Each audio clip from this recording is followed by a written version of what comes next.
साफ कर दूं कि India news CNA exit poll का अनुमान यह है कि गुजरात में बनी रहेगी भारतीय जनता पार्टी की सरकार। गुजरात में बनी रहेगी भारतीय जनता पार्टी की सरकार। इंडिया न्यूज सीएनएक्स के एग्जिट पोल का मतलब यही है, उसका प्रिडिक्शन यही है। आंचल, आप खुद गुजरात गई हैं, मुझे आप ये बताइए कि क्या ये आंकड़े आपको देखकर लगता है कि ग्राउंड पर आपने यही देखा था?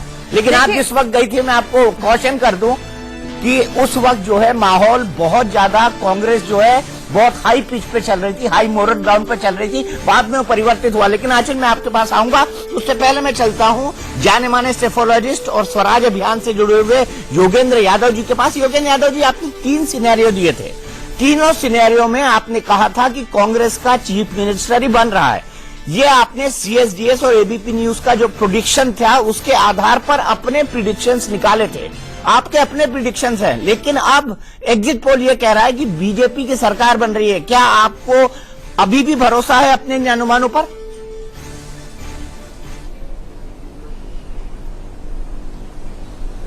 दीपक भाई, जब मैं सेफोलॉजिस्ट हुआ करता था, वो पिछले जन्म की बात है, इस जन्म की नहीं। उस वक्त मैं अक्सर सोचा करता था कि ये नेता लोग एग्जिट पोल पे इतना झगड़ा क्यों करते हैं। इन आंकड़ों से कोई फर्क तो पड़ने वाला नहीं है, वोट अब आ चुके हैं। अब केवल विश्लेषण का समय बचा है और ठंडे दिमाग से केवल विश्लेषण करना चाहिए।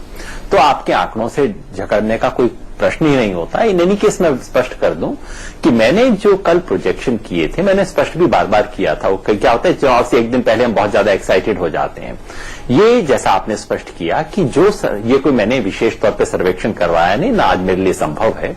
जो सर्वेक्षण सार्वजनिक रूप से उपलब्ध थे, एबीपी न्यूज वाला उपलब्ध था जिसके आंकड़े थे, टाइम्स नाउ वाला उपलब्ध था, मैंने कहा था कि यदि उनका ट्रेंड जो है वो दिखा रहे हैं, यानी कि अक्टूबर से नवंबर के बीच में 10%, 8% नुकसान बता रहे थे, अगर वो कंटिन्यू रहता है, मेरे हिसाब से रहना चाहिए था, तो मैंने कहा था कि बीजेपी की हार निश्चित दिखाई देती है।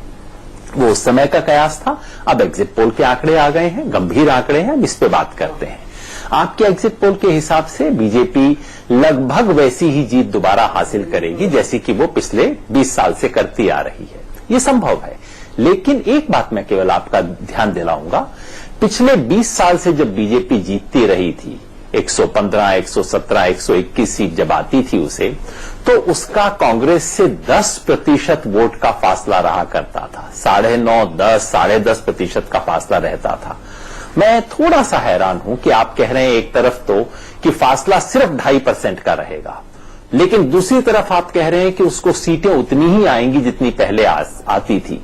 ये असंभव नहीं है, लेकिन ये थोड़ा सा मुश्किल है। शायद आपके सेफोलॉजी से समझा सकें कि खाली 2.5% के मार्जिन पर इतना बड़ा फासला कैसे हो सकता है, ये समझना जरूरी होगा। ये खासतौर पे इसलिए क्योंकि बीजेपी गुजरात के कुछ शहरी इलाकों में बहुत बड़ी विजय हासिल करती आई है, इस बार भी शायद करेगी। इसलिए बीजेपी के कई वोट एक तरह से वेस्ट हो जाते हैं। जहां आपको 1,000 की वोट की बजाय अगर आप 30,000 वोट से जीत रहे हैं तो आपके 29,000 वोट तो वेस्ट हो रहे हैं। इसलिए बीजेपी को बड़ी जीत हासिल करने के लिए बहुत बड़ा फासला चाहिए। तो मैं थोड़ा सा हैरान हूं। बाकी जैसा मैंने कहा, आंकड़े हैं, ये ग्राउंड से इकट्ठे किए गए हैं और ये समय है केवल सर झुका के सुनने का, इसका विश्लेषण करने का, बजाय कि झगड़ा करने का। अगर मैं यहां पे झगड़ा करके साबित कर ही दूं कि नहीं, जो मैंने कल बोला था वो सही था, तो उससे क्या फर्क पड़ जाएगा। अब हमें समझने का वक्त है। और एक बात सिर्फ और जोड़ूंगा, ये मैं पहले से कहता आ रहा हूं, गुजरात देश का आईना नहीं है, कभी भी नहीं था। जैसे पश्चिम बंगाल में वेस्ट फ्रंट का एक प्रभुत्व था, उस तरह से गुजरात भारतीय जनता पार्टी का गढ़ रहा है। उसकी जीत बहुत बड़ी खबर नहीं होती, लेकिन हार भूकंप से कम नहीं होती। तो आप जो बता रहे हैं वो ये कि पिछले 25 साल का जो सिलसिला है वो और चलता रहेगा। अगर ऐसा है तो जो लड़ाई है वो अगले राउंड तक खिसक जाएगी। मेरे ख्याल से कर्नाटका भी नहीं, जाके मध्य प्रदेश और राजस्थान में एक तरह से सेमीफाइनल होगा लोकसभा चुनाव के लिए। मैंने आपकी बात मानी। आपने कहा कि मैं सेफोलॉजिस्ट नहीं हूं, पर मेरा ये मानना है Yogendra ji, psephologist and journalist is always a psephologist and always a journalist. और दूसरी बात मैं ये कहूंगा कि अरविंद केजरीवाल ने आपको सेफोलॉजिस्ट बता बता के बहुत आंकड़े पेश किए थे रेडियो पर।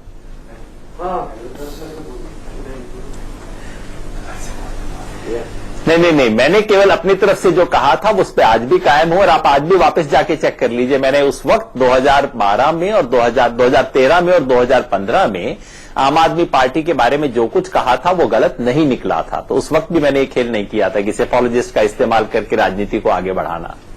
चलिए ठीक है योगेंद्र भाई, मैं एक सवाल आपसे हिमाचल पे और पूछूंगा, इसलिए तुरंत आंचल के पास चलते हैं। फिर आंचल को भी बड़ी क्यूरियोसिटी हो रही होगी कि गुजरात पे मैं उनसे क्या कमेंट लूंगा, उस पर भी आऊंगा। लेकिन आंचल मुझे बता दीजिए, हिमाचल का पिटारा भी खोल ही दीजिए कि किसकी सरकार बनने वाली है वहां पर। बिल्कुल, हिमाचल में तो फुटबॉल का मैच पिछले इतने दशकों से चल रहा है, करीब 2.5 दशक से तो चल ही रहा है दीपक। तो अगर आंकड़ों पे नजर डालें, एक बार कांग्रेस एक बार बीजेपी, तो गैस करना आपके लिए बेहद आसान है कि इस बार ये एग्जिट पोल किस तरफ इशारा करेगा।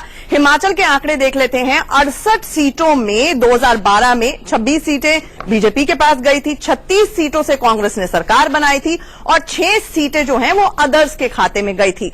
अब तुरंत देखते हैं, आपकी टेलीविजन स्क्रीन पर ये आंकड़े आ रहे हैं कि अब 44 से 50 सीटें हमारा एग्जिट पोल कहता है जो बीजेपी के खाते में जा रही हैं। 18 से 24 सीटें कांग्रेस के खाते में जा रही हैं और 2 अदर्स के खाते में जा रही हैं। यानी कि चुनावों से 9 नवंबर को जो वोटिंग हुई, इससे 9 दिन पहले प्रेम कुमार धूमल का जो नाम अनाउंस किया गया, हमारे आंकड़े ये कहते हैं कि मुख्यमंत्री अगले हिमाचल प्रदेश के वही होने जा रहे हैं। Over to you Deepak again. ठीक है, तो एक बार फिर से प्रेम कुमार धूमल मुख्यमंत्री होंगे अगर ये एग्जिट पोल सही साबित होता है तो। और लेकिन हम ये कह रहे हैं कि सीएनएक्स ने जिस तरह से डाटा कलेक्ट किया है वो अपने आप में बहुत ऑथेंटिक है और